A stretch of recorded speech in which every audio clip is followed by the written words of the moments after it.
বিসমিল্লাহির রহমানির রহিম। আপনারা ধর্মগুরুকে সিলেক্ট করবেন কিভাবে?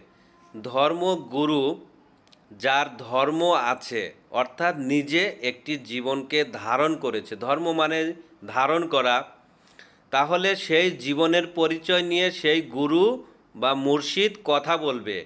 যেমন একজন ইংলিশ টিচার কথা বলে যে আমি ইংলিশ শিখেছি, ইংলিশ আমি জানি, তোমরা যদি আমার কাছে ইংরেজি বা ইংলিশ শেখো তাহলে তোমরাও এই ভাষায় কথা বলতে পারবে, এই ইংলিশ সম্পর্কে জানতে পারবে। ঠিক ধর্মটাও এমনই।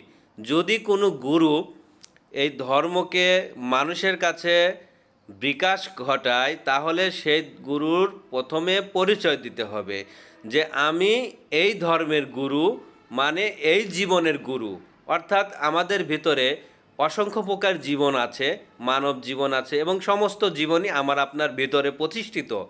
তাহলে সেই গুরু সেই জীবনের পরিচয় নিয়ে যখন প্রকাশ ঘটাবে তখন সেই গুরুর কাছে গেলে আপনি সেই জীবনের উপরে লেখাপড়া বা ধারণকৃত জীবন পাবেন, জ্ঞান পাবেন এবং সেই জীবনের উপরে আপনি প্রতিষ্ঠিত হতে পারবেন।